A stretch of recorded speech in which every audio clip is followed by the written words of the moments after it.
The autumn rain hammered against the towering glass windows of the Meridian Tower, each droplet exploding like tiny fireworks against the pristine surface.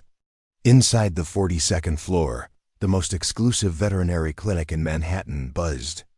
With an energy that money could buy but couldn't explain, Dr. Patricia Wells, one of the city's most renowned animal behaviorists, stood frozen in her sterile white coat, staring at a German shepherd whose amber eyes held secrets that would soon shatter everything she thought she knew about loyalty, love, and the invisible threads that bind souls together.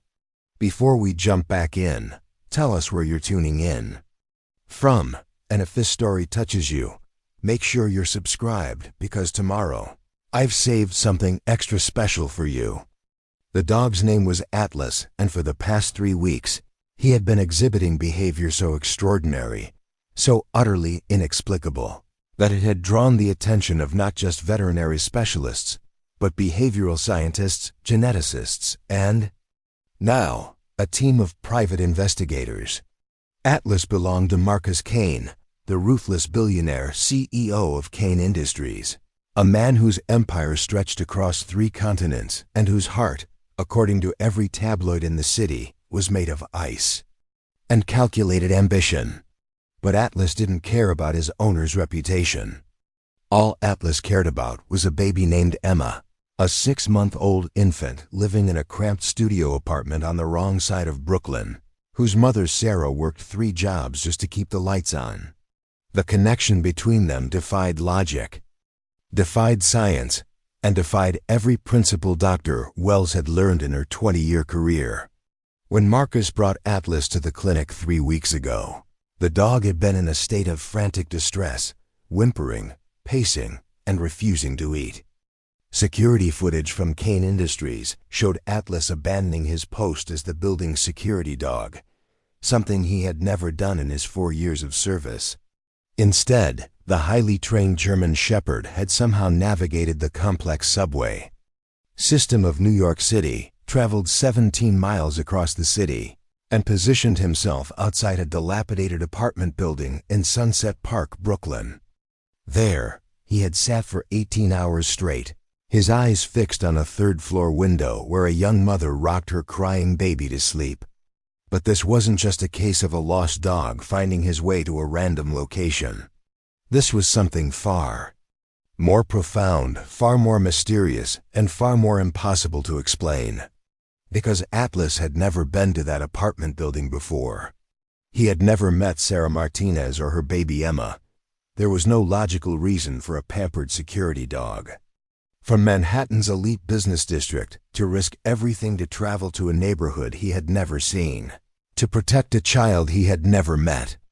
The morning sun struggled to penetrate the thick layer of smog that perpetually hung over the industrial district of Queens, casting everything in a sepia tone that made the world look like an old photograph left too long in the light. Sarah Martinez adjusted the thin strap of her worn canvas bag as she hurried down the cracked sidewalk, her sneakers splashing through puddles that reflected the gray sky above.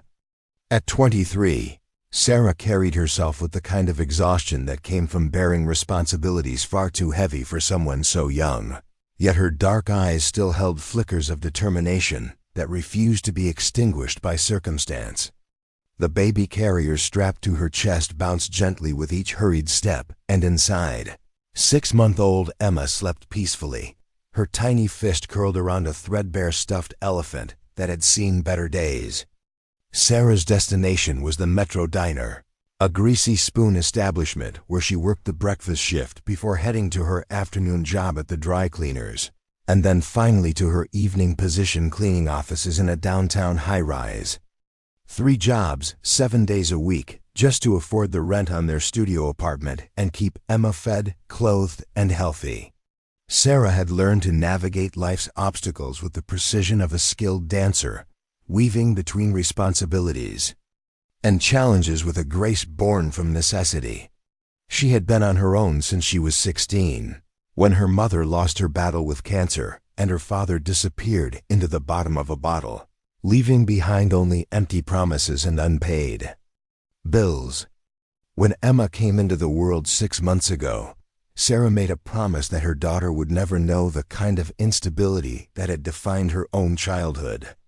It was a promise that required sacrifices Sarah couldn't have imagined, but one she kept with fierce devotion. The Metro Diner stood like a beacon of working-class resilience on the corner of Junction Boulevard, its neon sign flickering intermittently as if struggling to stay awake. The building itself was a relic from the 1950s, with red vinyl booths that had been patched more times than anyone could count, and black and white, checkered floors that had witnessed thousands of conversations, arguments, reconciliations, and quiet moments of solitude.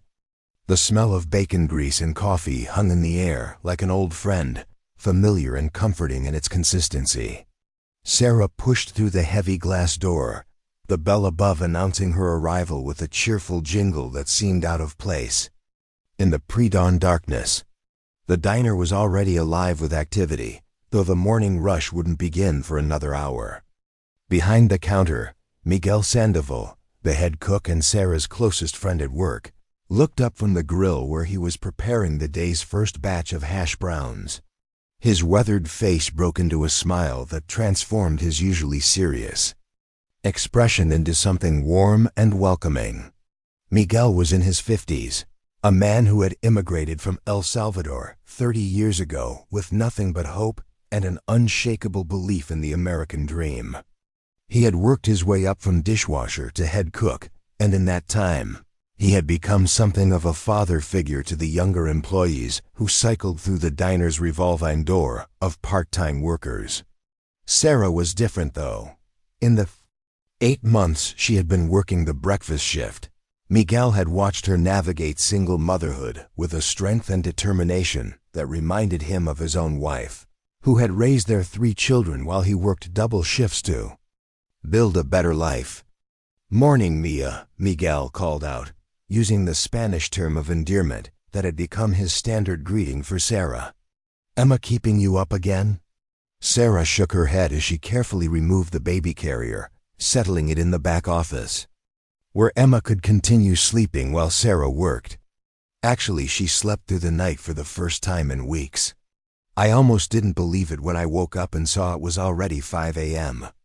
The back office of the Metro Diner was barely large enough for a desk, a filing cabinet, and the small portable crib that the owner, Mrs. Chun, had generously allowed Sarah to set up for Emma.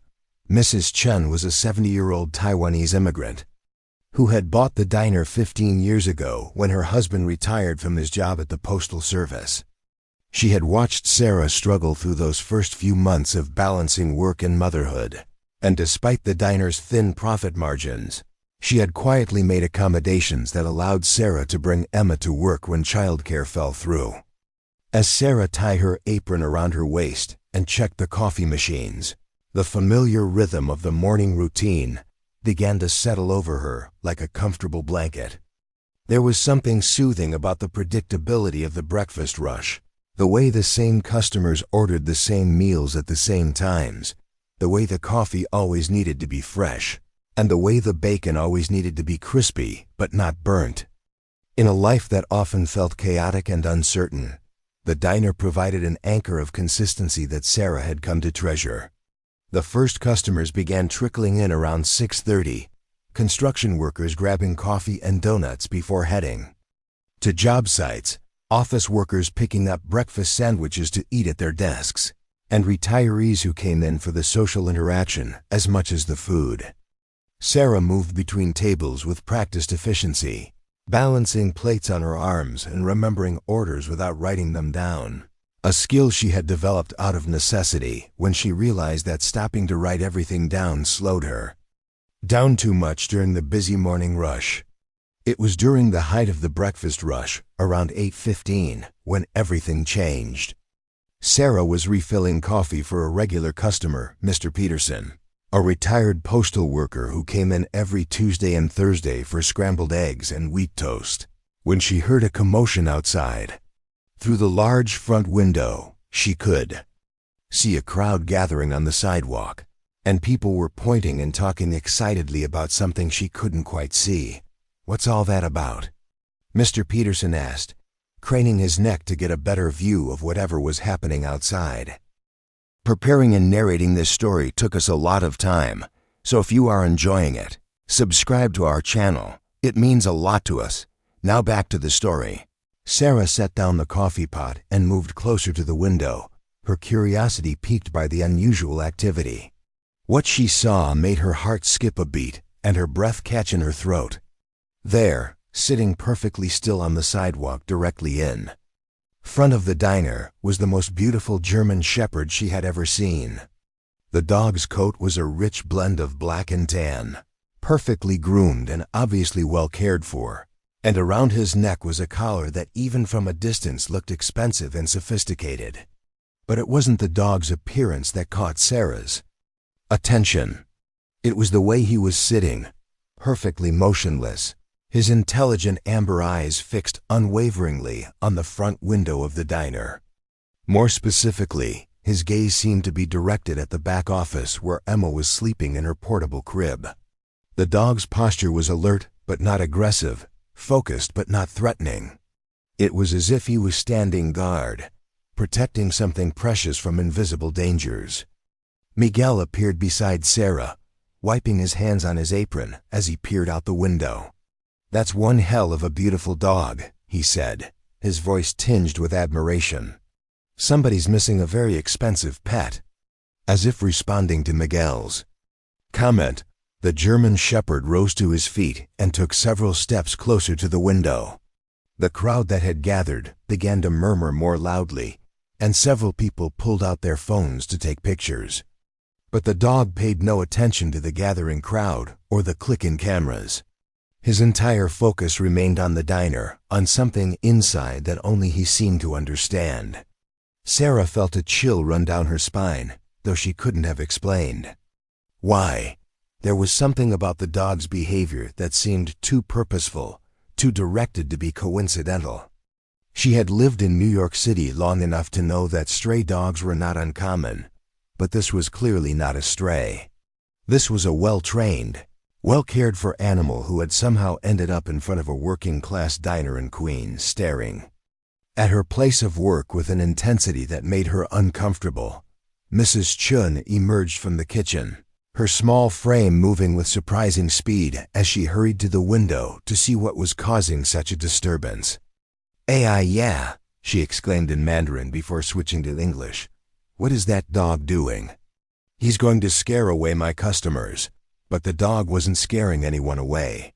If anything, the crowd outside was growing larger as word spread about the mysterious German shepherd who had taken up residence in front of the Metro diner. Several people had approached the dog cautiously, trying to read the information on his collar or coax him to move, but the animal remained perfectly still, his gaze never wavering from the window. Sarah felt compelled to go outside, though she couldn't have explained the impulse if someone had asked. She untied her apron and handed it to Miguel, mumbling something about needing to check on something. Miguel looked concerned but didn't question her as she made her way to the front door. The morning air was crisp and carried the scent of exhaust fumes and the distant aroma of freshly baked bread from a nearby bakery. As Sarah stepped onto the sidewalk, the crowd parted slightly to allow her passage, and she found herself face to face with the German shepherd. Up close, the dog was even more magnificent than he had appeared through the window. His coat gleamed in the morning sunlight, and his amber eyes held an intelligence that seemed almost human. The most remarkable thing, however, was the dog's reaction to Sarah's presence. The moment she stepped outside, his entire demeanor changed. His ears perked up, his tail began to wag slowly, and he took several steps toward her, his movement fluid and confident, but not threatening.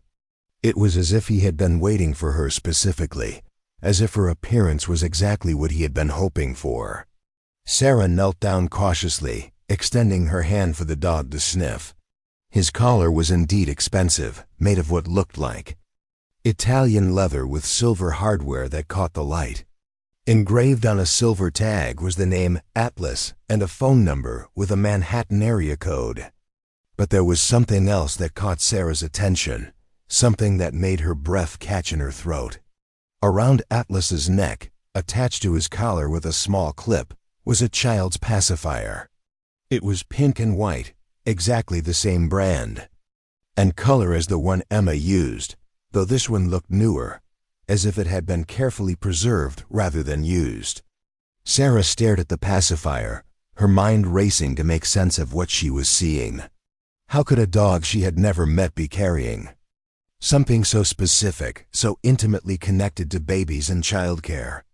Atlas seemed to sense her confusion and gently pressed his nose against her outstretched hand.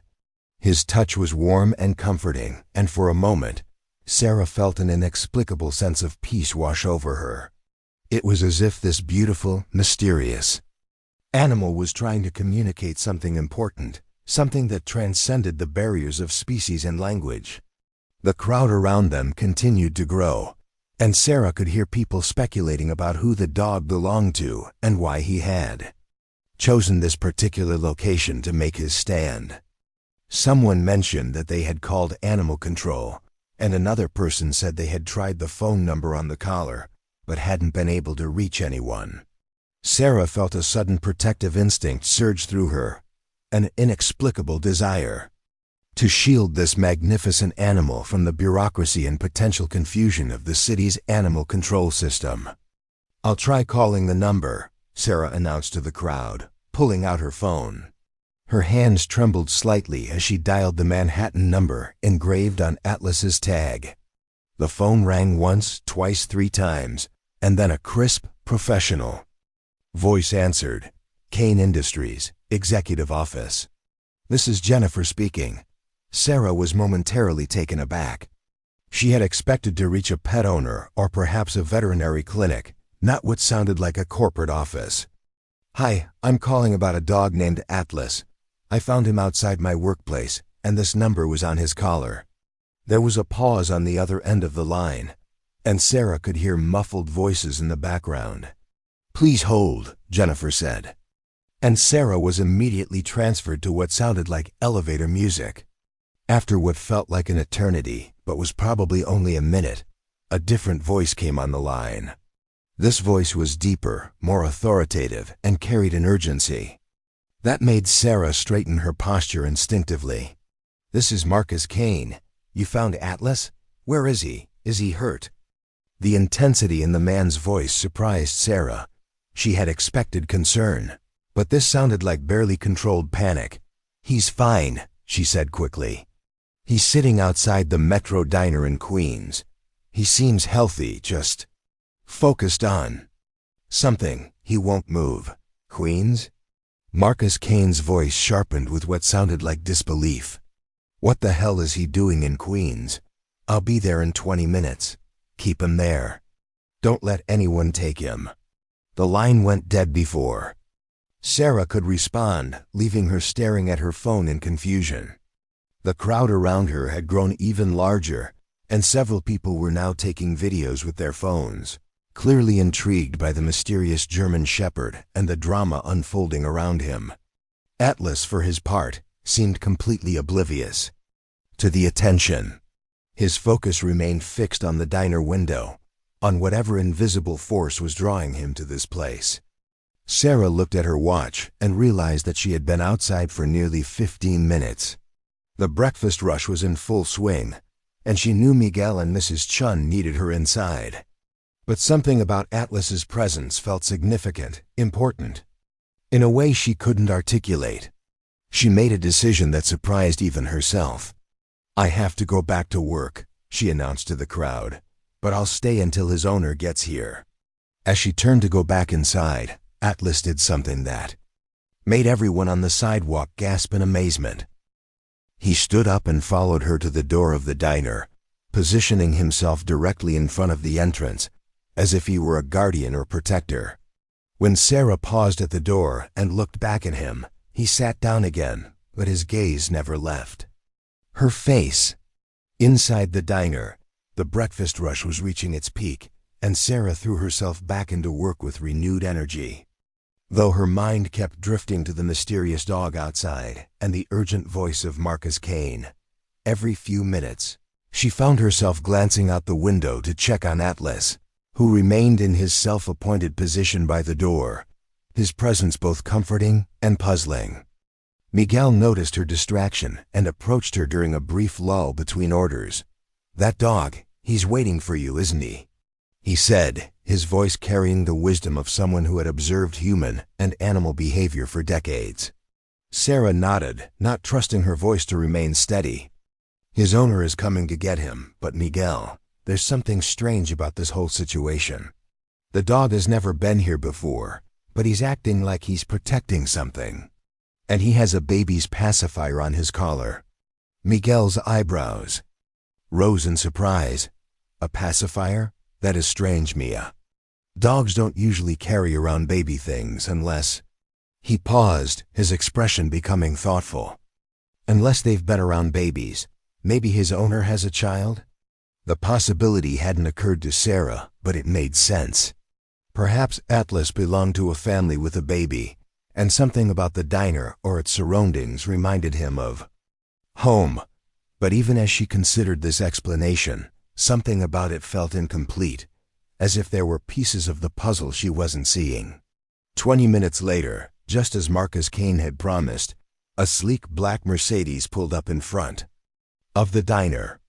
The car was the kind of vehicle that commanded attention, its pristine paint job and tinted windows announcing wealth and power before the owner even stepped out. Sarah watched through the window as the driver's door opened and a tall, impeccably dressed man emerged. Marcus Kane was not what Sarah had expected. Based on his authoritative voice and expensive car, she had pictured an older, corporate executive type, perhaps in his 50s or 60s with gray hair and a stern expression. Instead, the man walking toward the diner appeared to be in his early 30s with dark hair and sharp features that belonged on the cover of a business magazine. He wore a perfectly tailored charcoal suit that probably cost more than Sarah made in 6 months, and his movements carried the confident efficiency of someone accustomed to having his orders followed without question. But as Marcus approached Atlas, something remarkable happened. The imposing, authoritative businessman seemed to melt away, replaced by someone who looked genuinely relieved and emotional. He knelt down beside the German shepherd, running his hands over the dog's coat as if checking for injuries, his face transformed by an expression of concern and affection that made him look younger and more vulnerable. "Atlas, boy, what are you doing here?" Marcus murmured, his voice carrying the gentleness that contrasted sharply with the commanding tone Sarah had heard on the phone. "You scared the hell out of me. Security said you just disappeared." Atlas responded to his owner's presence with obvious affection, his tail wagging and his body language relaxed, but he made no move to leave his position by the diner door.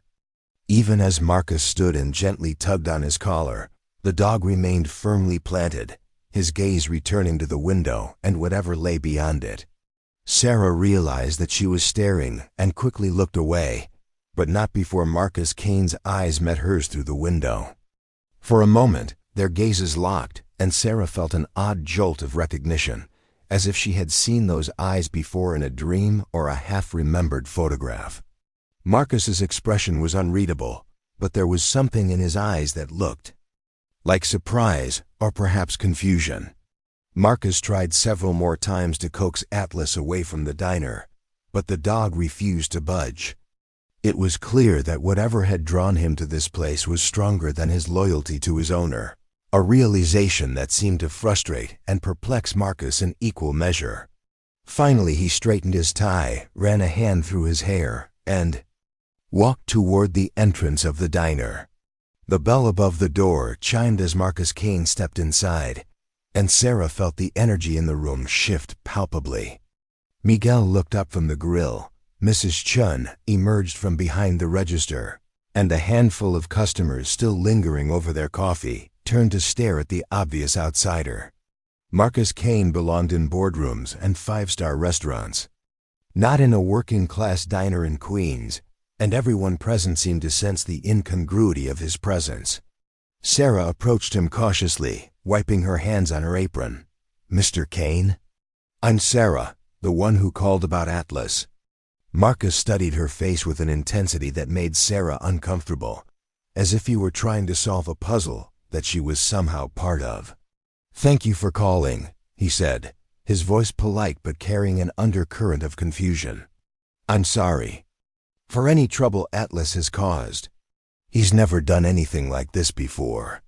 He hasn't caused any trouble, Sarah assured him, but he seems very determined to stay here. Do you have any idea why? Marcus shook his head, his expression troubled. None whatsoever. Atlas is a security dog at my company. He's highly trained, highly disciplined. For him to abandon his post and travel halfway across the city, he paused, running his hand through his hair again. It's completely out of character. As if responding to the conversation about him, Atlas appeared in the doorway of the diner, having somehow opened the door or slipped inside when someone else left. The dog moved with purpose, walking directly past Marcus and the other customers until he reached the back of the diner where the office was located. There, he sat down and resumed his focused vigil, his attention directed at the door behind which Emma was sleeping. The sight of Atlas positioning himself so deliberately sent a chill down Sarah's spine. There was no way the dog could know that. Her baby was in that office. No way he could understand what was behind that door. Yet his behavior suggested not just awareness, but a sense of protective responsibility that defied all logic. Marcus followed his dog to the back of the diner, his confusion evident in every line of his body. Atlas, heel, he commanded, using a firm tone that suggested years of obedience training. The dog glanced at his owner but made no move to comply, instead pressing himself closer to the office door. What's in there? Marcus asked, turning to Sarah with a questioning look. Sarah hesitated for a moment, unsure whether she should reveal Emma's presence to this stranger. But something about Marcus's genuine bewilderment, combined with Atlas's obvious insistence, convinced her to tell the truth. My baby, she said quietly. She's sleeping in there while I work. The effect of her words on Marcus was immediate and dramatic. His face went pale, and he took a step backward as if he had been physically struck. Your baby? He repeated, his voice barely above a whisper. Sarah nodded, studying Marcus's reaction with growing concern.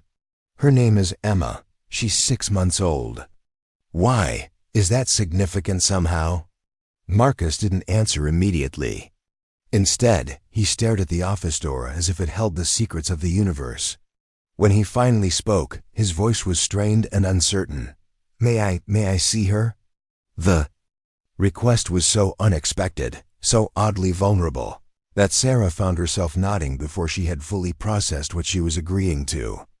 She opened the office door carefully, mindful of the sleeping baby inside, and stepped aside to allow Marcus to look into the small space. Emma was sleeping peacefully in her portable crib, her tiny chest rising and falling with the steady rhythm of infant slumber. Her dark hair was slightly mussed from sleep, and her small fist was curled around the ear of her stuffed elephant. She looked impossibly small and fragile in the cramped office space, yet there was something about her presence that filled the room with warmth and life. Marcus Kane, billionaire, CEO and master of the corporate universe, stood frozen in the doorway of a diner office, staring at a sleeping baby with an expression that Sarah couldn't interpret. His face cycled through emotions too quickly for her to follow: surprise, recognition, confusion, and something that looked almost like grief. Atlas pushed past both adults and positioned himself directly beside Emma's crib, lying down with his head resting on his paws, his eyes fixed on the sleeping infant with unwavering devotion. The dog's presence seemed to calm something in the room, as if invisible tensions were settling into place. I don't understand, Marcus said finally, his voice rough with emotion he was trying to suppress. This doesn't make any sense.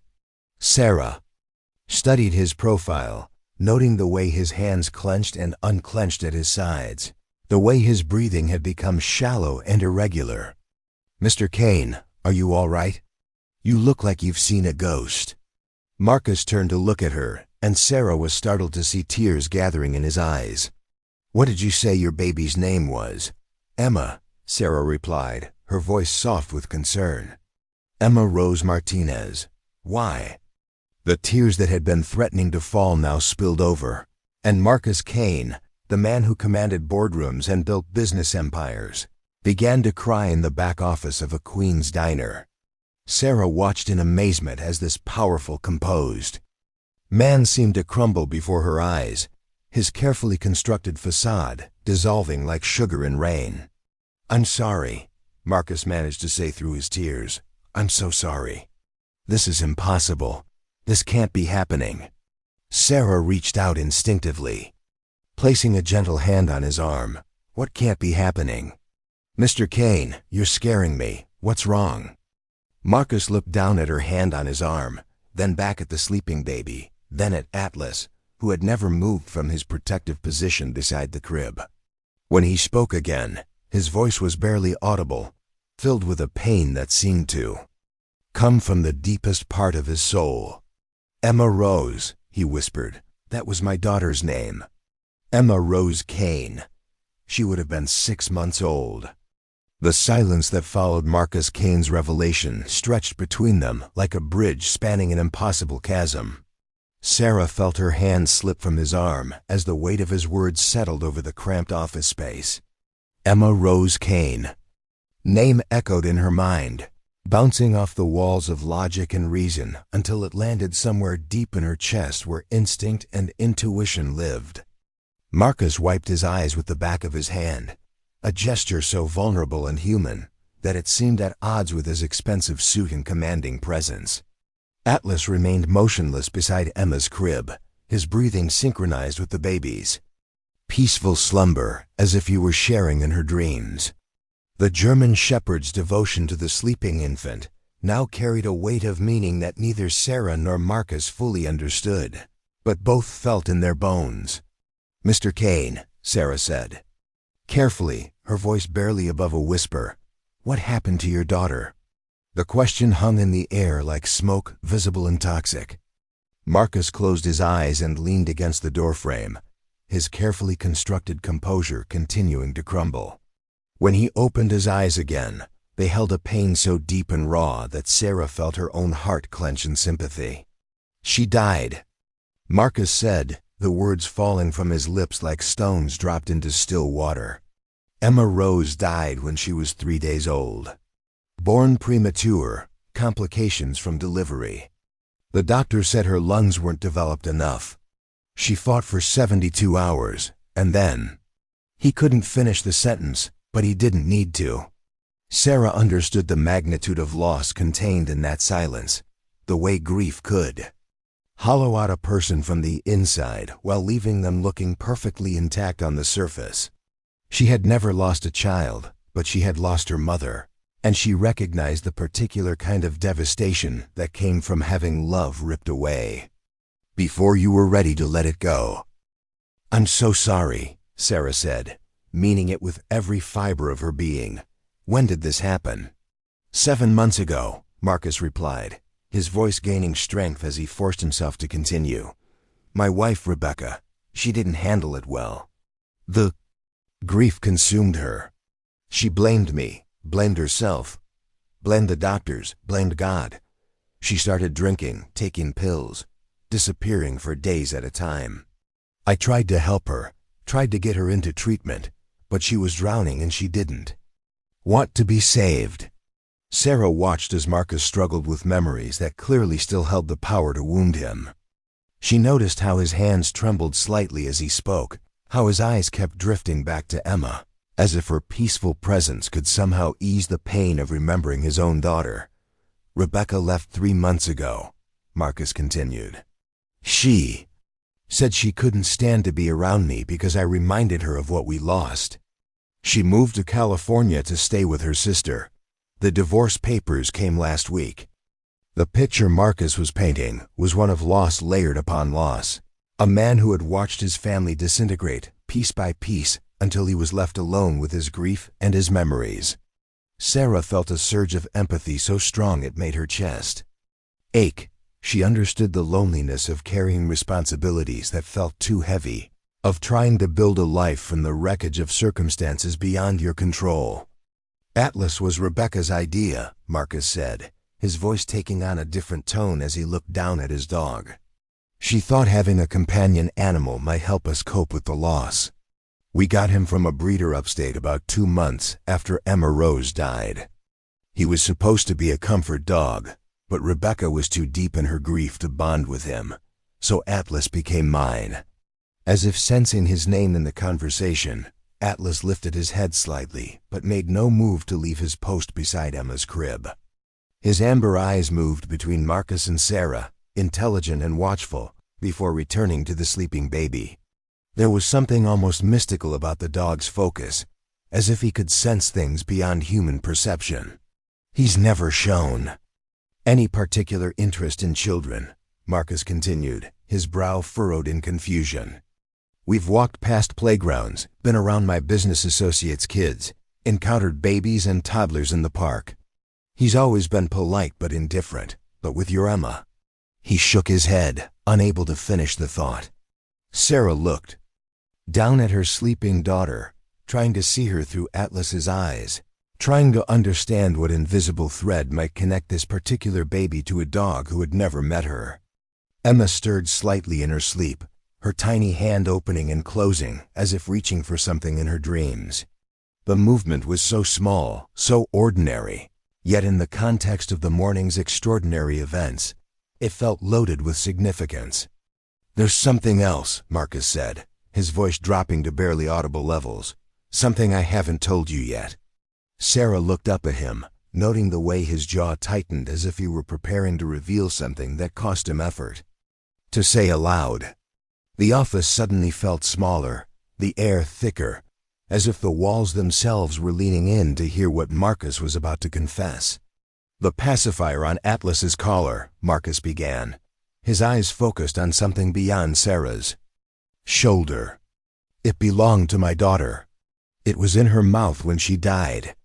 The hospital gave it to us along with her other things, and Rebecca kept it as a memento. When Rebecca left, she took almost everything that reminded her of Emma Rose, but she left that pacifier behind. She said it hurt too much to look at it, but she couldn't bring herself to throw it away either. Sarah felt a chill run down her spine as the implications of Marcus's words began to sink in. You put your daughter's pacifier on Atlas's collar? Marcus shook his head. That's just it, I didn't. When Atlas disappeared yesterday morning, he was wearing his regular collar with just his ID tags. But when I found him here, he had the pacifier with him. It was clipped to his collar like he had somehow gone back to the apartment, found the pacifier in Rebecca's old jewelry box where she kept it, and brought it with him. The impossibility of what Marcus was describing hung between them like a question that had no answer. Dogs, no matter how intelligent, didn't retrieve specific objects from jewelry boxes. They didn't form sentimental attachments to babies they had never met. They didn't travel across cities following invisible maps to places they had never been. Yet Atlas had done all of these things, and now he lay beside Emma's crib with the devotion of a guardian angel. Sarah knelt down beside Atlas, studying his face as if she could read the secrets hidden behind his intelligent eyes. The German shepherd looked back at her with what seemed like understanding, his expression calm, but alert. When Sarah reached out to gently touch the pacifier clipped to his collar, Atlas didn't move away or show any sign of possessiveness. Instead, he seemed to approve of her curiosity, as if he had been waiting for her to make this connection. This is going to sound crazy, Sarah said, her voice uncertain. But what if Atlas somehow knows something we don't? What if there's a connection between your Emma Rose and my Emma that we can't see? Marcus looked at her as if she had voiced a thought he had been afraid to acknowledge. What kind of connection could there possibly be? Your daughter is alive and healthy. My daughter is gone. I don't know, Sarah admitted. But look at him. Look at how he's positioned himself. It's not random curiosity or mild interest. This is protective behavior. This is the way a dog acts when he's guarding something precious. As if to emphasize Sarah's point, Emma began to stir in her crib, making the soft mewing sounds that preceded waking. Atlas immediately became more alert, his ears perking up and his body tensing with focused attention. When Emma's eyes opened, and she began to fuss slightly, Atlas stood up and positioned himself so that he could see both the baby and the doorway, as if preparing to defend her from any potential threat. Sarah moved to pick up Emma, but Atlas stepped slightly to the side, allowing her access while maintaining his watchful stance. As Sarah lifted her daughter from the crib, Emma's crying stopped abruptly, and she looked around the room with the unfocused gaze of an infant taking in her surroundings. When her eyes landed on Atlas, something remarkable happened. Emma smiled. It wasn't the kind of random facial expression that babies sometimes made, that adults interpreted as smiles. This was a deliberate, focused smile directed specifically at the German Shepherd. Emma reached out her tiny hand toward Atlas, making the soft cooing sounds that indicated happiness and recognition. Atlas moved closer, allowing the baby to touch his nose with her small fingers, and his tail wagged slowly as if he were greeting an old friend. Marcus watched this interaction with an expression of wonder and confusion that mirrored Sarah's own feelings. "She's never seen him before, has she?" he asked, though the question sounded rhetorical. "Never," Sarah confirmed. "And Emma's usually shy around strangers, especially men. It takes her time to warm up to new people. But with Atlas, it's like she's known him her whole life." The three adults stood in the cramped office, watching a baby and a dog interact with a familiarity that defied explanation. Emma continued to reach for Atlas, and the German Shepherd remained perfectly still, allowing her to explore his face and ears with her tiny hands. There was a gentleness in Atlas's demeanor that spoke of experience with infants, a careful awareness of his own size and strength relative to the fragile little being he was protecting. "Mr. Kane," Sarah said suddenly, a thought occurring to her that made her pulse quicken. "Where was your daughter born?" "Which hospital?" Marcus looked puzzled by the question but answered readily. "St. Mary's Medical Center in Manhattan." "Why?" Sarah felt her breath catch in her throat. Emma was born at St. Mary's too. Same hospital. The coincidence hit them both like a physical blow. Marcus took a step closer to Sarah and Emma, his eyes searching the baby's face as if looking for clues to a mystery he was desperate to solve. "What date was Emma born?" "February 14th, Sarah replied. "Valentine's Day. She was born at 11:47 p.m. Marcus went very still, his face pale with shock. "Emma Rose was born on February 13th. She died on February 16th. At 3:32 a.m. The silence that followed was heavy with implications neither of them wanted to voice.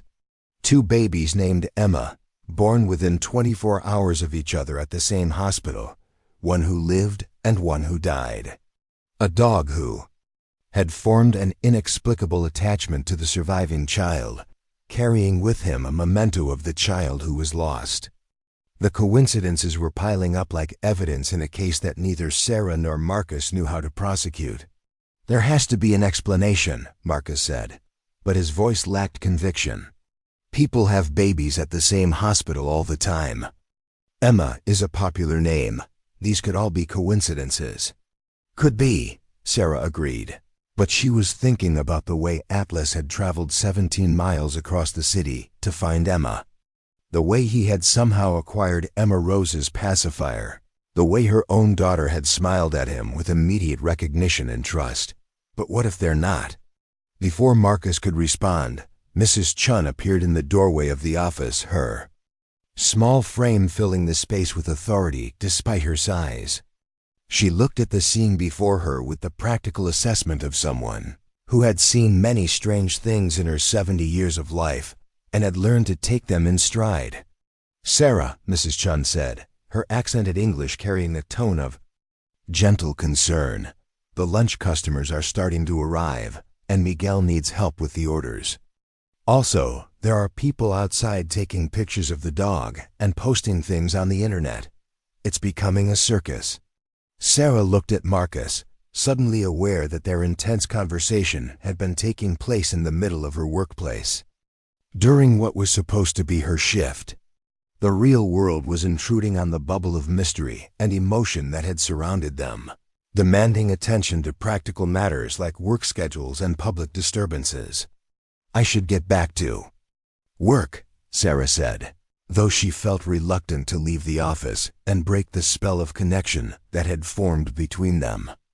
But Mr. Kane, I think we need to talk more about this. There are too many coincidences for this to be random. Marcus nodded, his business instincts apparently beginning to reassert themselves, despite the emotional turmoil of the morning. You're right, but not here, not like this. Too many variables, too many distractions. He paused, seeming to consider his options. Would you be willing to meet me somewhere more private? Somewhere we can talk without interruption. Sarah hesitated, her natural caution warring with her curiosity about the mystery surrounding Atlas and the two Emmas. Marcus was essentially a stranger, despite the intimacy of the revelations they had shared. But there was something about his grief, about the genuine confusion and pain in his eyes, that convinced her of his sincerity. When? She asked. Tonight, after you finish work. I can send a car for you, or we can meet somewhere public if that makes you more comfortable. Sarah considered the options, thinking about Emma's evening routine and the logistics of arranging. Childcare. I get off at 6. There's a coffee shop on Northern Boulevard called Cafe Luna. It's about 10 minutes from here. We could meet there at 7. Cafe Luna at 7, Marcus confirmed. I'll be there. As they made arrangements to meet later, Atlas remained beside Emma's crib, his presence a constant reminder of the questions that needed answers. Sarah couldn't shake the feeling that this was only the beginning of something much larger and more complex than a simple case of a lost dog finding his way to the wrong place. Mrs. Chun cleared her throat pointedly, and Sarah realized she had been away from her duties for nearly an hour. I really do need to get back to work, she said, apologetically. Marcus nodded and began to move toward the door, but Atlas made no move to follow him.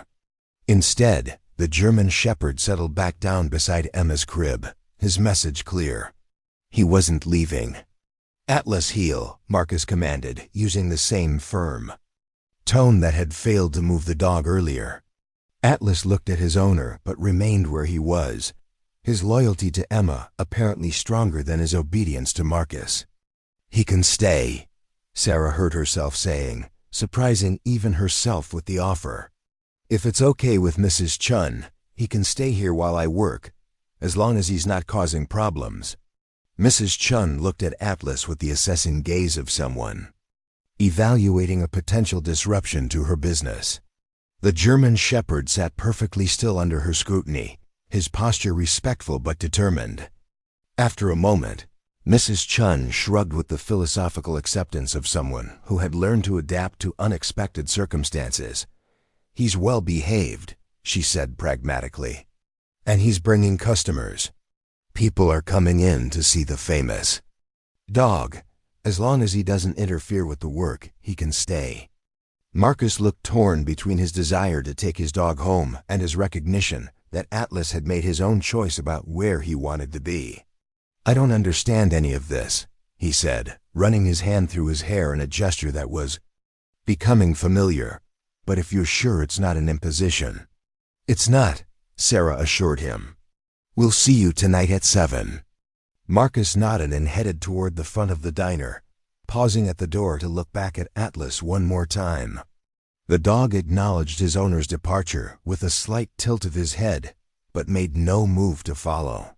Sarah watched through the window as Marcus climbed into his Mercedes and drove away, leaving behind more questions than answers. The rest of Sarah's shift passed in a blur of coffee refills, sandwich orders, and curious customers who had heard about the mysterious German shepherd and wanted to see him for themselves. Atlas remained in the office with Emma, emerging only occasionally to drink water from a bowl that Miguel had set out for him or to follow Sarah when she went to the restroom, as if he didn't want to let her out of his sight for too long. Emma seemed to thrive on Atlas's presence.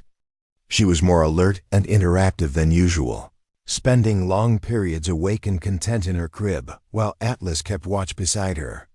Several times, Sarah observed them through the office window and was struck by the peaceful harmony of their companionship. It was as if they shared a secret language, an understanding that transcended the barriers between species and age. Miguel noticed the change in Emma's behavior too. "That baby is different today," he observed during a brief lull between lunch orders. "More settled, more happy. The dog is good for her." "I know," Sarah replied, wiping down the counter while keeping one eye on the office. "It doesn't make any sense, but there's definitely a connection there. Sometimes the heart knows things the mind cannot understand," Miguel said with the wisdom of someone who had lived long enough to witness many mysteries. "My grandmother used to say that some souls are linked across time and space, that love finds a way to continue even when death tries to break it." Sarah looked at Miguel with surprise. He wasn't usually given to philosophical observations, preferring to focus on practical matters like cooking and customer service. But his words resonated with something she had been feeling all day, a sense that the events unfolding around Atlas and Emma were part of something larger than coincidence. "Do you really believe that?" Sarah asked. Miguel shrugged, his expression thoughtful. "I've seen too much in my life to dismiss anything as impossible. Love is the strongest force in the universe, Mia. It creates life, it survives death, and sometimes it finds ways to protect what matters most even when logic says it can't be done." As the afternoon wore on, Sarah found herself thinking more and more about Miguel's words and about the coincidences that had brought Marcus Kane and his dog into her life. The timing of the two Emma's births, their shared hospital, Atlas's inexplicable journey across the city, the pacifier that had somehow appeared on his collar. Each detail might be explainable on its own, but together they formed a pattern that suggested something beyond chance was at work. At 5:30, Sarah began the process of closing down her section of the diner and preparing to leave for the day. Emma had fallen asleep again, and Atlas had resumed his protective position beside her crib. As Sarah gathered her things and prepared to transfer Emma to her baby carrier, she wondered how Atlas would react to their departure. The answer came as soon as Sarah began to move Emma's crib. Atlas immediately stood up and positioned himself by the door, clearly intending to follow them wherever they were going. When Sarah looked at him questioningly, he wagged his tail once and sat down in a posture that suggested patient waiting. "I think he wants to come home with us," Sarah said to Mrs. Chun, who was counting the day's receipts at the register. Mrs. Chun looked up from her calculator and studied Atlas with her practical gaze. "His owner said he could stay here while you worked. He didn't say anything about you taking him home." Sarah felt a moment of uncertainty. Marcus had given permission for Atlas to stay at the diner, but taking him to her apartment was a different matter entirely. On the other hand, the dog had made his preferences clear, and she had a feeling that trying to leave him behind would result in the same kind of determined behavior that had brought him to the diner in the first place.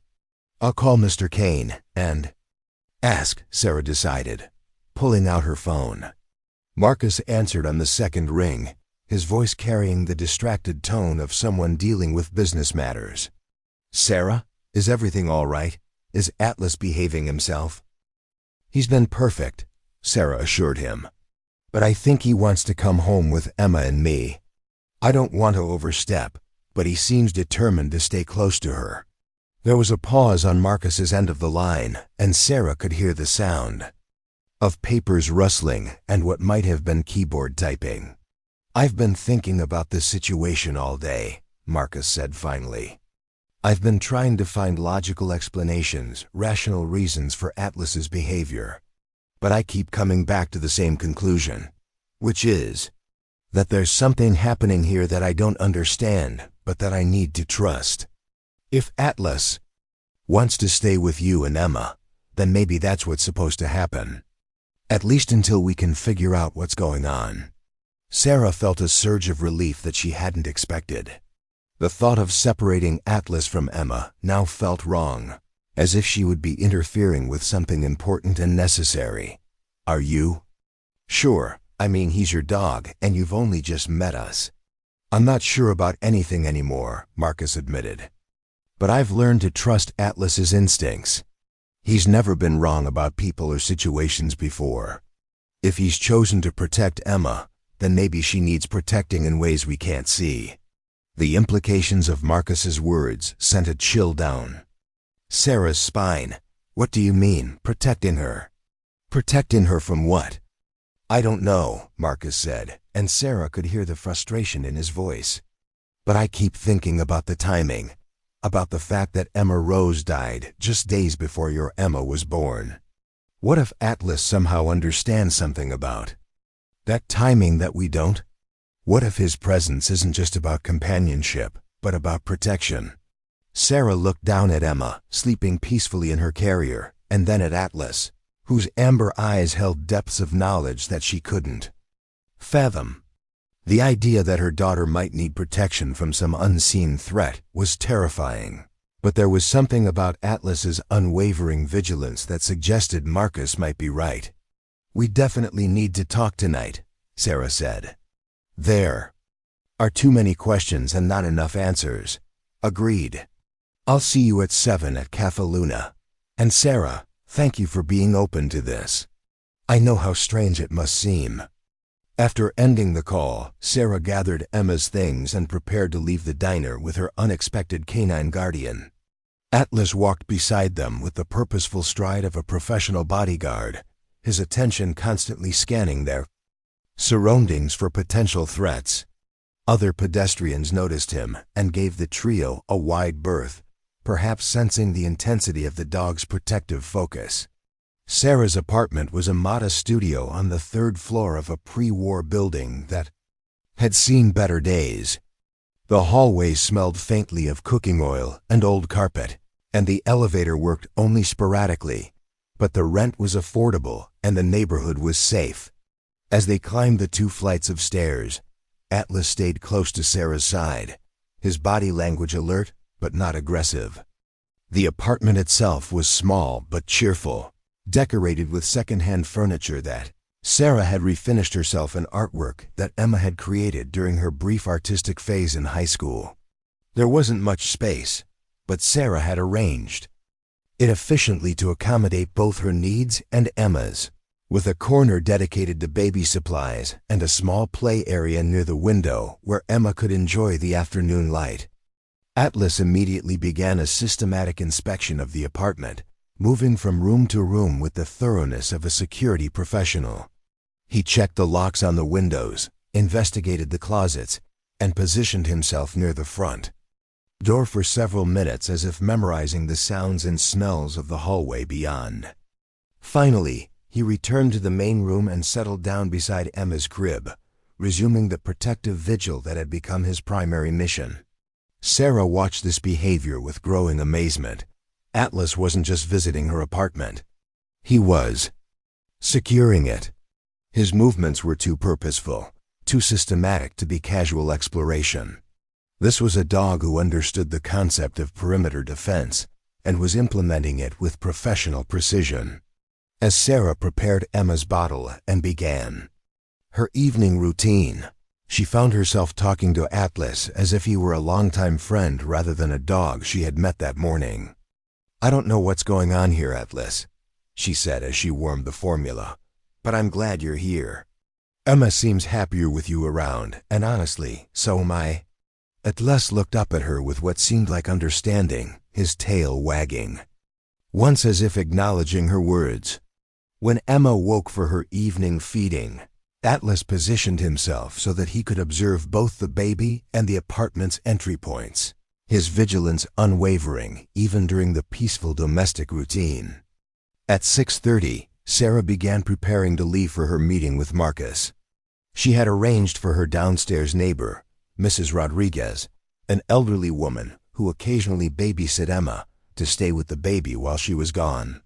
But as Sarah explained the situation to Mrs. Rodriguez, it became clear that Atlas would be part of the babysitting arrangement.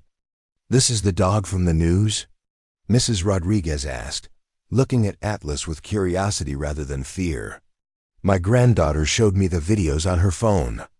Everyone is talking about the mysterious German shepherd who found the baby." Sarah was surprised to learn that their story had made it onto social media, but she supposed that in an age of smartphones and instant sharing, any unusual event was likely to become public knowledge quickly. "He's very well behaved," she assured Mrs. Rodriguez, "and he seems very protective of Emma." Mrs. Rodriguez, who had raised 6 children and 14 grandchildren, was not easily intimidated by the prospect of sharing babysitting duties with a large dog. "Dogs have good instincts about babies," she said pragmatically. "If he wants to protect the little one, that's fine with me." As Sarah prepared to leave for Café Luna, she felt a mixture of anticipation and anxiety about the conversation she was about to have with Marcus Kane.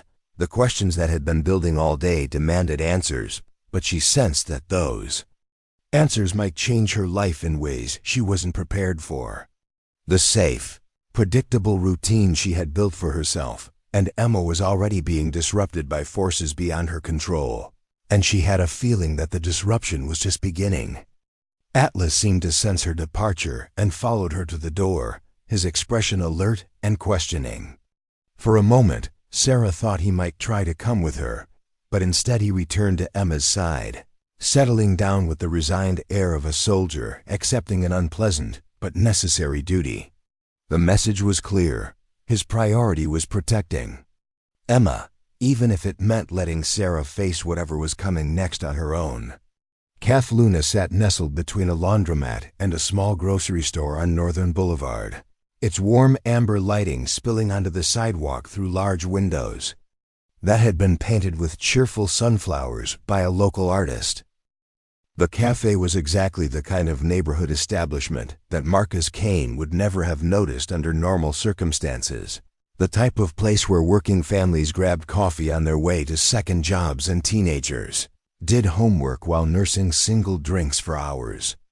But tonight, as Marcus sat at a corner table, nursing his 3rd cup of coffee and checking his watch for the 4th time in 10 minutes, Café Luna felt like the most important location in the world. The past few hours had been a blur of attempted productivity interrupted by constant thoughts of Atlas, Emma, and the impossible coincidences that seemed to be multiplying with each passing hour. Marcus had tried to focus on quarterly reports and merger documents, but his mind kept drifting back to the image of his dog lying protectively beside a baby girl he had never met, a baby who shared his lost daughter's name and birthday. The rational part of his mind insisted there had to be logical explanations for everything that had happened, but the emotional part of his being whispered that some mysteries transcended logic. The bell above the cafe door chimed, and Marcus looked up to see Sarah Martinez enter, her dark hair slightly disheveled from the evening breeze and her expression carrying the same mixture of curiosity and apprehension that had been building in his own chest all day.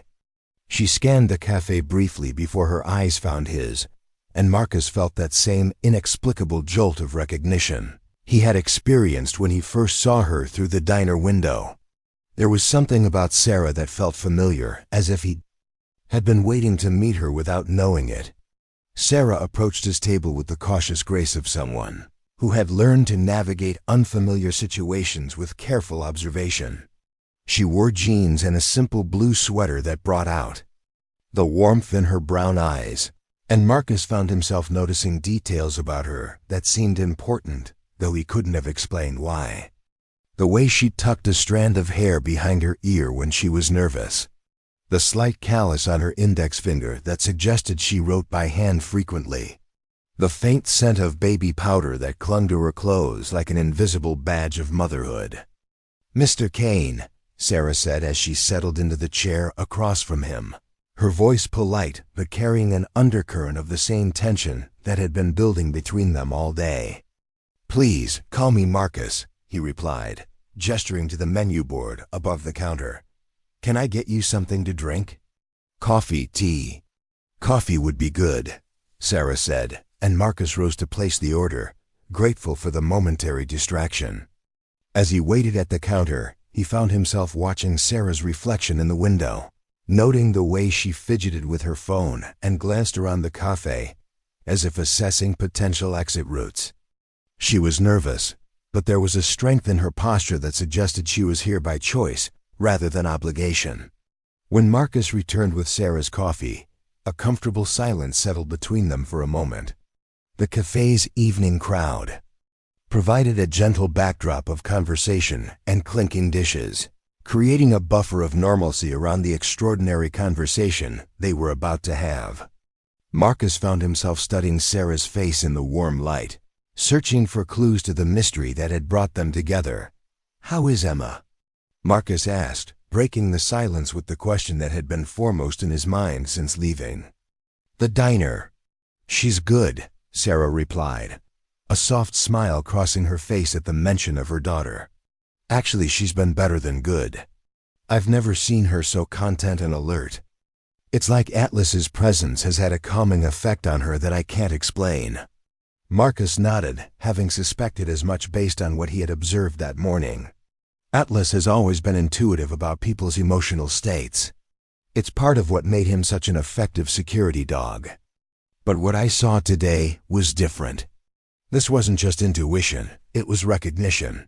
Sarah leaned forward slightly, her coffee forgotten as she focused on Marcus's words. "Recognition of what?" "That's what I've been trying to figure out all day," Marcus admitted. "I've gone over every possible explanation, every rational theory I can think of. But I keep coming back to the same impossible conclusion, which is..." Marcus hesitated, knowing that once he voiced his theory aloud, there would be no taking it back. The words would hang between them like a bridge that once crossed would change everything. "I think Atlas recognizes something in Emma that connects her to my daughter. Something that goes beyond physical resemblance or coincidental timing." Sarah wrapped her hands around her coffee mug as if drawing warmth from it, her expression thoughtful. "What kind of something?" "I don't know," Marcus said, frustration evident in his voice. "But I've been doing research all afternoon, trying to find precedents for this kind of behavior. There are documented cases of animals forming attachments to objects or locations that belong to deceased family members. Dogs who continue to sleep in their owner's bed years after the person has died. Cats who visit graves and refuse to leave. But this is different because Atlas never met Emma Rose. He came into our lives after she was gone." Sarah absorbed this information quietly, her analytical mind working through the implications. "So you're saying that Atlas somehow recognizes something in my Emma that belonged to your Emma Rose, even though he never knew your daughter?" "I know how it sounds," Marcus said quickly. "I know it doesn't make scientific sense. But I've learned to trust Atlas's instincts, and his instincts are telling him that your daughter needs his protection." "Protection from what?" Sarah asked, echoing the question that had been haunting her since their phone conversation earlier. Marcus shook his head. "I wish I knew. But think about the timing, Sarah. My daughter died on February 16th. Your daughter was born on February 14th. There's a 48-hour window where they were both alive in the same hospital. What if something happened during that time that created a connection between them?" Sarah felt a chill run down her spine as she considered the implications of Marcus's theory. "You're talking about something supernatural." "I'm talking about something I don't understand," Marcus corrected. "Maybe it's supernatural. Maybe it's scientific in ways we can't comprehend yet. Maybe it's simply a coincidence so extraordinary that it feels like destiny. But whatever it is, Atlas believes your daughter is important enough to abandon everything he's ever known to protect her." The weight of this responsibility settled over Sarah like a heavy blanket. She had spent her adult life trying to create stability and security for herself and Emma, carefully controlling variables and minimizing risks. The idea that forces beyond her understanding might be at work in her daughter's life was both terrifying and oddly comforting. "There's something else," Sarah said, her voice dropping to barely above a whisper. "Something I haven't told you yet." Marcus leaned forward, his attention completely focused on her words. "Emma was born with a heart murmur," Sarah continued. "Nothing life-threatening," the doctors said, but something that needed to be monitored. For the first few days after her birth, she was in the NICU while they ran tests and made sure her heart was functioning properly. Marcus's face went pale. "The NICU?" "Yes, she was there from February 14th through February 17th. The doctors wanted to keep her for observation to make sure the murmur wasn't affecting her oxygen levels." Marcus stared at Sarah, in shock, the implications of what she had just revealed hitting him like a physical blow. Emma Rose was in the NICU too. Same dates. She died there on February 16th. The silence that followed was deafening. Sarah felt the blood drain from her face as she realized what Marcus was saying. Their daughters hadn't just been born at the same hospital around the same time. They had been in the same unit, possibly in adjacent rooms, sharing the same air and the same medical staff during the most vulnerable moments of their lives. "They were there together," Sarah whispered, her voice filled with awe and terror in equal measure. "For 2 days," Marcus confirmed, his own voice shaky with emotion. "February 14th through 16th. Emma Rose fought for 72 hours. But she was strongest during those first 2 days. If Atlas somehow retained her scent, her energy, her essence during that time, he could have formed an attachment to the place, to the people, to the other babies who were there." Sarah finished, understanding beginning to dawn on her. Marcus nodded, his mind racing through the possibilities. "But it's more than that. When Atlas disappeared yesterday morning, he didn't just wander aimlessly until he found Emma. He went directly to her. He navigated the subway system, traveled 17 miles across unfamiliar territory, and positioned himself outside your building. That kind of directed behavior suggests he wasn't just following a general scent or memory. He was following something specific." Sarah thought about Emma's unusual contentment in Atlas's presence, the immediate recognition and trust her daughter had shown toward a dog she had never met. What if the connection goes both ways? What if Emma recognizes Atlas too? "From where?" Marcus asked, though he suspected he already knew the answer. "From the NICU. Babies are more aware of their surroundings than we give them credit for. What if Emma remembers Atlas from when he visited the hospital with you and Rebecca?" Marcus's heart began to race as he recalled those painful days in February when he and Rebecca had spent every waking moment at the hospital. "We did bring Atlas with us sometimes." Rebecca thought having him nearby would help her cope with the stress. The hospital had a therapy animal program, so they allowed him to visit as long as he stayed in the family waiting areas. So Atlas was at the hospital, while both babies were in the NICU, Sarah said, the pieces of the puzzle beginning to form a clearer picture. He could have been exposed to both their scents, their voices, their presence during those critical first days of life. "And when Emma Rose died," Marcus continued, his voice thick with emotion, "Atlas lost something he was bonded to. Something he had been protecting. Until he found Emma," Sarah whispered. "Until he found another baby who was there at the same time, who survived when Emma Rose didn't." The implications of their theory hung between them like a bridge spanning an impossible chasm. If they were right, Atlas's behavior wasn't random or coincidental. It was the result of a bond formed during the most intense and emotional period of both their lives, a connection that had survived death and distance to bring them all together months later. "But that still doesn't explain the pacifier," Sarah sighed. grasping for logical holes in their increasingly fantastical theory. How did Atlas get Emma Rose's pacifier if it was locked away in Rebecca's jewelry box? Marcus had been wrestling with this question all day, and he had only one answer that made any sense, even though it defied all logic. Rebecca came back to the apartment yesterday morning while I was at work. She still has a key, and the doorman knows her. She could have come and gone without anyone noticing. But why would she leave the pacifier for Atlas? Maybe she didn't, Marcus said slowly, working through the possibility as he spoke. Maybe Atlas found a way to get it himself. Maybe his need to have something of Emma Rose's with him when he went to find Emma was stronger than any physical barriers that might have stopped him. Sarah stared at Marcus in disbelief.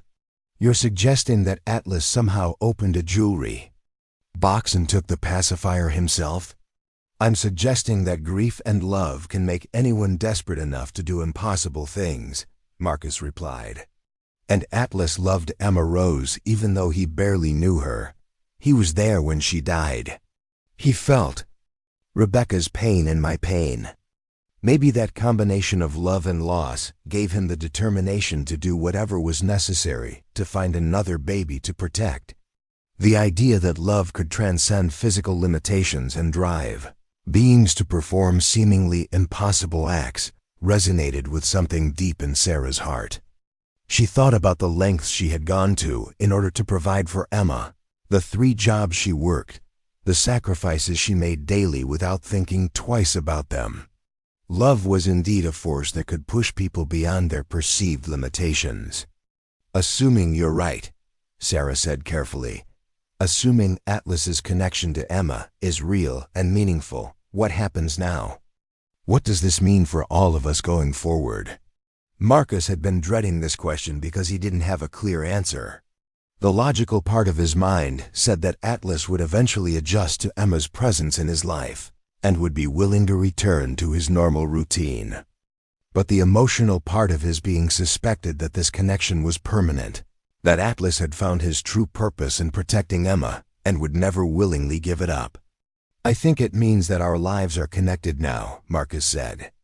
Honestly, Atlas has made his choice about where he belongs, and that choice includes Emma. I can't force him to abandon something that clearly means so much to him. But he's your dog, Sarah protested. You've invested years in training him, in building a relationship with him. I can't just take him away from you. You're not taking him away from me, Marcus replied. He's choosing to expand his definition of family to include you and Emma. The question is whether you're comfortable with that expansion including me. Sarah looked across the table at Marcus, seeing him clearly for the first time since they had met. Beneath the expensive clothes and commanding presence was a man who had lost everything that mattered to him and was now being offered a chance to rebuild something meaningful from the wreckage. There was vulnerability in his eyes that spoke of deep wounds still healing, but there was also hope, fragile and tentative but unmistakably real. What are you suggesting? Sarah asked, though she suspected she already knew. I'm suggesting that maybe this isn't about coincidences or supernatural connections or even about Atlas, Marcus said. Maybe this is about 3 people who have all lost something important finding a way to heal together. Sarah felt her heart begin to race as she considered what Marcus was proposing. You want to be part of Emma's life. I want to be part of both your lives, Marcus clarified. Not as a stranger who happens to own the dog that protects your daughter, but as someone who understands what it means to love someone so much that you would do anything to keep them safe. The offer hung between them like a gift that Sarah wasn't sure she was worthy of receiving. Marcus Kane was wealthy, successful, and sophisticated, everything that Sarah felt she was not. But there was something in his eyes that suggested he saw her as an equal, as someone whose strength and determination matched his own in different, but equally valuable ways. I don't know anything about your world, Sarah said honestly. I work 3 jobs just to pay rent on a studio apartment. I shop at discount stores and clip coupons, and worry about whether I can afford Emma's next doctor's visit. What could I Possibly offer someone like you. Marcus reached across the table and gently took Sarah's hand, his touch warm and reassuring. You can offer me what I've been missing since Emma Rose died. Purpose, connection, a reason to believe that love is stronger than loss. Sarah looked down at their joined hands, noting the contrast between his manicured fingers and her work-roughened skin, but the difference didn't feel like a barrier. It felt like complementary pieces of a puzzle that were finally finding their proper places. This is happening very fast, Sarah said, voicing the concern that had been building in her mind all day. I know, Marcus agreed. And I'm not asking you to make any permanent decisions tonight. I'm just asking you to consider the possibility that Atlas brought us together for a reason that goes beyond coincidence. Sarah thought about Emma's immediate trust of Atlas, about the contentment she had shown in the dog's presence, about the way Atlas had positioned himself as her protector.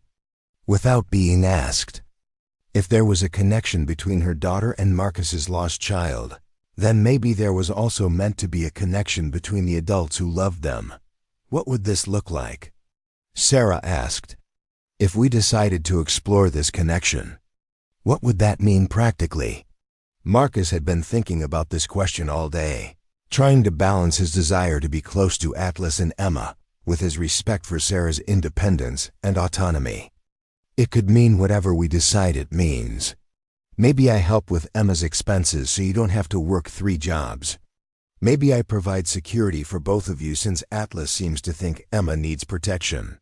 Maybe we just spend time together and see where this leads us. And Atlas? Atlas stays with Emma, Marcus said without hesitation. That's clearly where he belongs now. I can visit him, spend time with all of you, but his primary loyalty is to her now. Sarah felt tears gathering in her eyes as she realized what Marcus was offering. Not just financial help or security, but partnership. Someone to share the burden of raising Emma, someone who understood the fierce protectiveness that parenthood demanded, someone who had already proven his capacity for deep love and devastating loss. I need time to think about this, Sarah said finally.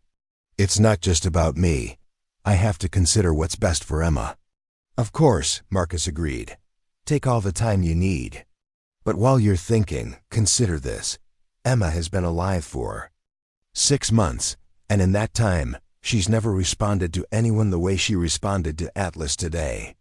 That has to mean something. Sarah nodded, knowing that Marcus was right.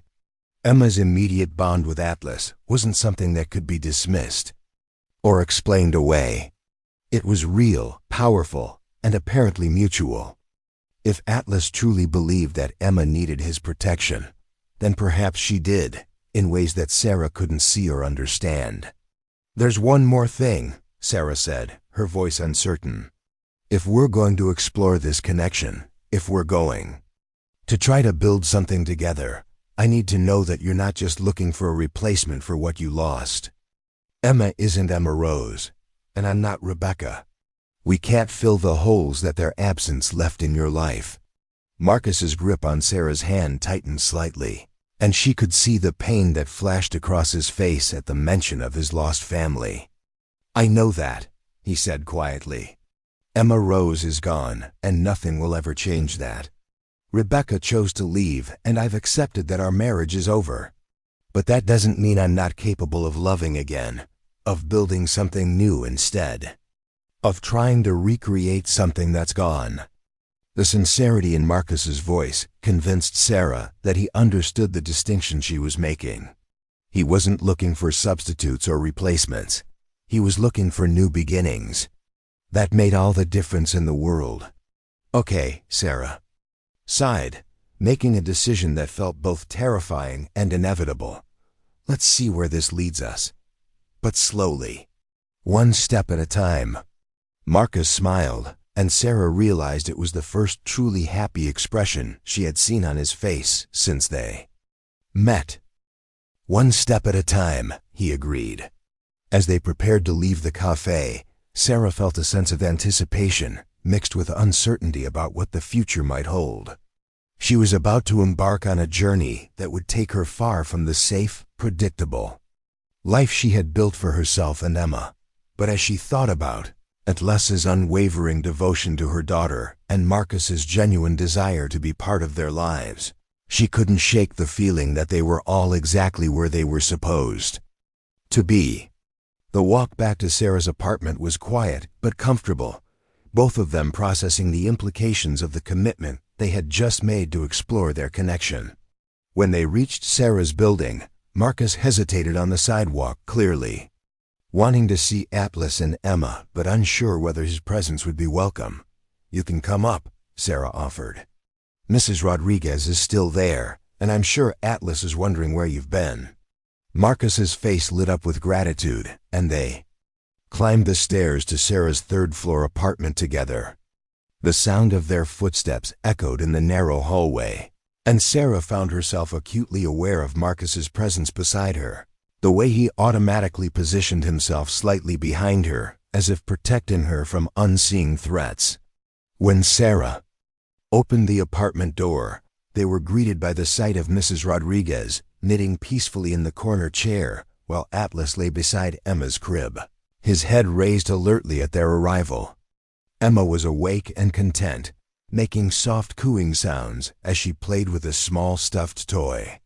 The scene was so domestic, so perfectly normal, that it took Sarah a moment to remember how extraordinary the circumstances were that had brought them all together.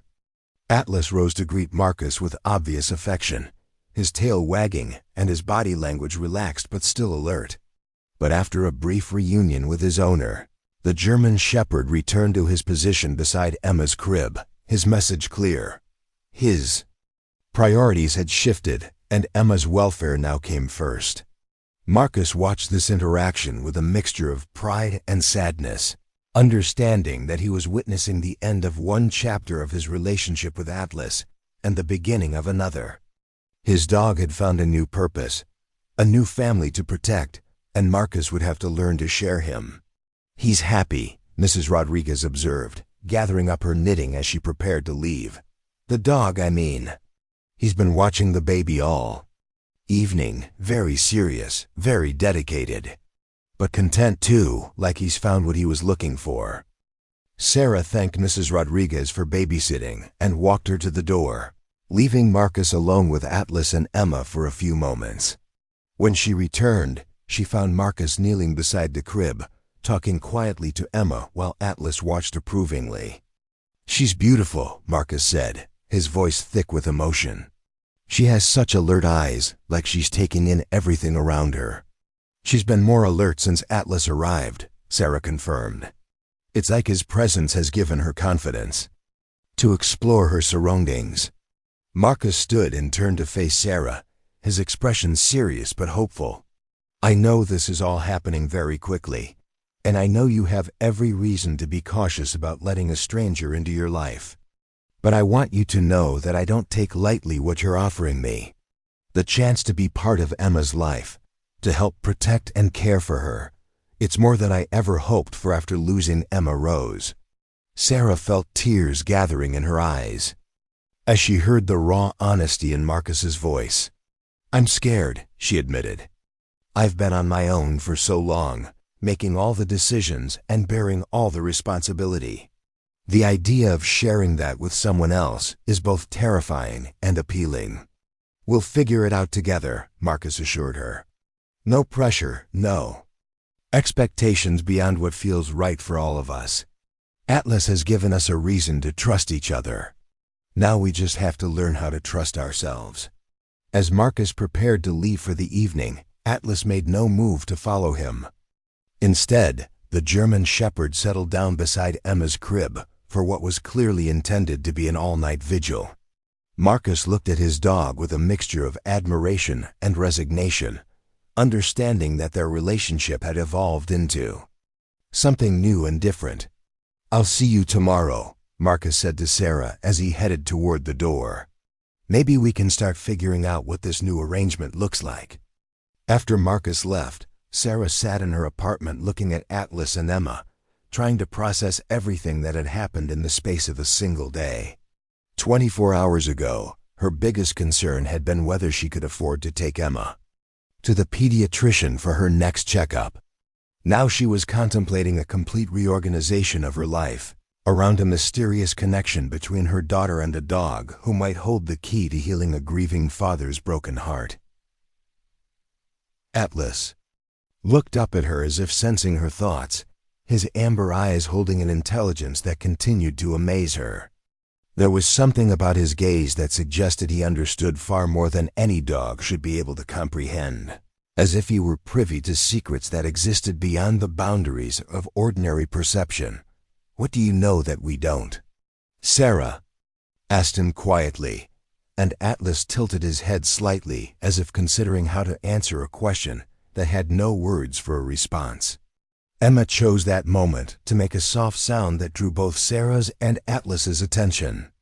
The baby was looking directly at the German shepherd, her tiny hand reaching out toward him with the kind of purposeful movement that suggested recognition rather than random infant behavior. Atlas moved closer to allow Emma to touch his nose, and the contentment that settled over both of them was so palpable that Sarah felt it in her own chest. Whatever forces had brought them all together, whatever mysterious connection existed between a lost child and a living one, whatever healing was possible between strangers who shared the experience of love and loss, it was all contained in that simple moment of trust between a baby and a dog who had appointed himself her guardian. Sarah settled into her evening routine with the strange comfort of Atlas's presence, adding a new dimension to the familiar rhythms of feeding Emma, changing her diaper, and preparing for sleep. Throughout these ordinary activities, Atlas maintained his watchful vigil, his attention never straying far from Emma, even when Sarah moved around the apartment. As Sarah prepared for bed herself, she realized that for the first time in months, she felt truly safe. Not just physically secure, but emotionally protected by the knowledge that she was no longer facing the challenges of single parenthood entirely alone. Atlas's devotion to Emma was unwavering, and Marcus's desire to be part of their lives offered possibilities that Sarah had never dared to imagine.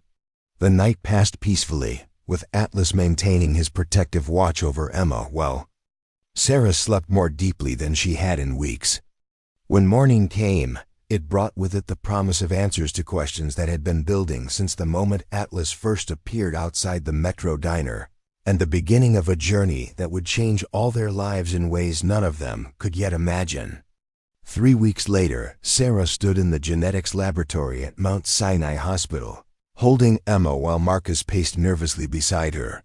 Dr. Elizabeth Chen, the lead geneticist they had consulted, emerged from the back room carrying a manila folder that would finally provide answers to the questions that had consumed their lives since Atlas first appeared at the diner. The decision to pursue genetic testing had come after Atlas exhibited increasingly protective behavior around Emma, including a concerning incident where he had refused to let a stranger approach the baby during a routine visit to the pediatrician. The veterinary behaviorist Dr. Wells had suggested that DNA analysis might reveal biological connections that could explain the dog's extraordinary attachment. Dr. Chen settled behind her desk, her expression professional but tinged with the excitement of someone who had discovered something unprecedented. "I've been practicing genetics for 15 years, she began, "and I've never seen results quite like these." Marcus stopped pacing and moved closer to Sarah, instinctively placing a protective hand on her shoulder. Atlas, who had been granted special permission to accompany them, sat alertly beside Emma's stroller, his amber eyes fixed on the doctor as if he understood the significance of this moment. "The DNA samples you provided have revealed something extraordinary," Dr. Chun continued, opening the folder. "Sarah, when you mentioned that Emma was born prematurely and spent time in the NICU, did the medical staff ever discuss any unusual procedures or treatments she received?" Sarah frowned, shifting Emma in her arms. She had some breathing difficulties the first few days. The doctors mentioned they had to use a ventilator briefly, and there was talk about a possible blood transfusion if her hemoglobin levels didn't improve. Dr. Chun nodded knowingly. According to the hospital records I was able to access with your permission, Emma did receive a blood transfusion on February 15th. It was a small amount, just enough to stabilize her while her own blood production caught up to her body's needs. Marcus felt his breath catch in his throat. February 15th was the day before Emma Rose died. Exactly, Dr. Chun confirmed. And according to the records from Emma Rose's case, she was a universal donor with a rare blood type. On February 15th, the medical team made the decision to harvest her blood for the hospital's emergency supply, knowing that her condition was deteriorating rapidly. The room fell into stunned silence as the implications of Dr. Chun's words sank in. Sarah looked down at Emma, who was contentedly playing with her fingers, completely unaware that she was at the center of a medical mystery that defied probability. "You're saying that Emma received blood from Emma Rose?" Sarah whispered.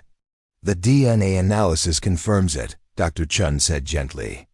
"Approximately 15% of Emma's current blood supply contains genetic markers that match the samples you provided from Emma Rose's preserved umbilical cord blood." Marcus sank into a chair, overwhelmed by the revelation. "That's why Atlas recognized her. That's why he's so protective. Emma carries part of my daughter inside her." Dr. Chin leaned forward, her scientific excitement evident despite her professional demeanor. "Blood transfusions between newborns are rare but not unprecedented. What makes this case extraordinary is the behavioral response it triggered in an animal that had bonded with the donor. Atlas somehow detected the presence of Emma Rose's genetic material in Emma, creating a protective instinct that transcends normal animal behavior." Sarah felt tears streaming down her face as she looked at her daughter with new understanding. "She saved Emma's life, didn't she? Emma Rose saved my baby's life." "In a very real sense, yes," Dr. Chun confirmed. "Without that transfusion, Emma's prognosis would have been much less favorable. Emma Rose's final gift was ensuring another child's survival." Atlas rose from his position and approached Emma's stroller, gently pressing his nose against her tiny hand. The gesture was filled with such tenderness and purpose that everyone in the room felt they were witnessing something sacred. Marcus wiped his eyes and looked at Sarah with an expression of wonder and gratitude. "Now I understand why Atlas brought us together. He knew what we couldn't see. Emma carries part of my daughter with her, and through that connection, Emma Rose is still protecting and loving in the only way she can." Over the following months, Marcus gradually became an integral part of Sarah and Emma's daily life. He helped Sarah quit 2 of her 3 jobs, allowing her to focus on her education and spend more time with Emma. They moved to a larger apartment with a yard where Atlas could run and play while maintaining his protective vigil over Emma. The relationship between Sarah and Marcus developed slowly, built on shared purpose rather than romantic fantasy.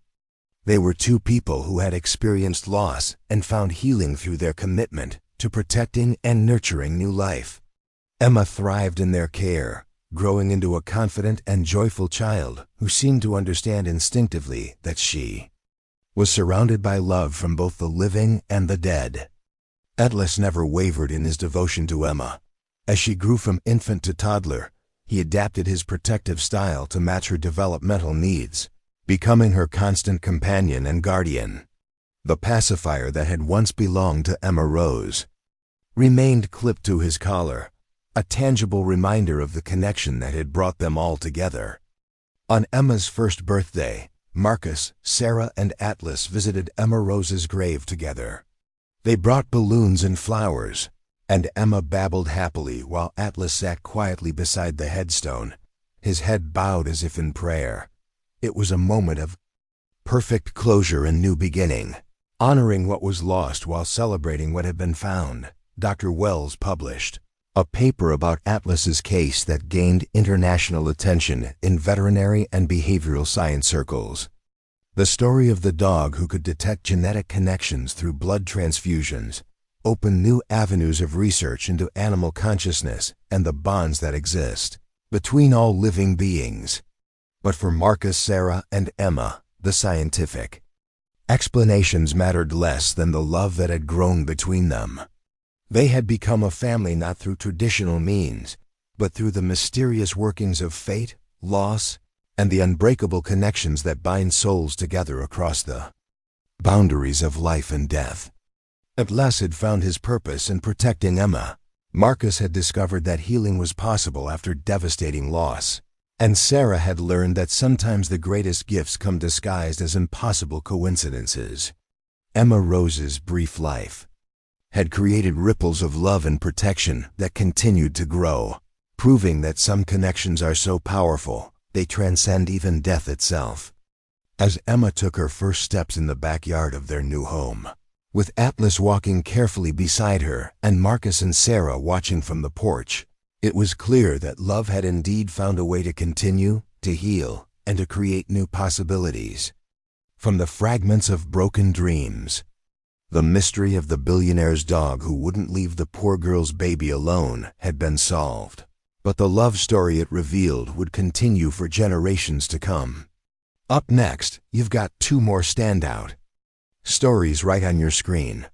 If this one hit the mark, you won't want to pass these up. Just click and check them out.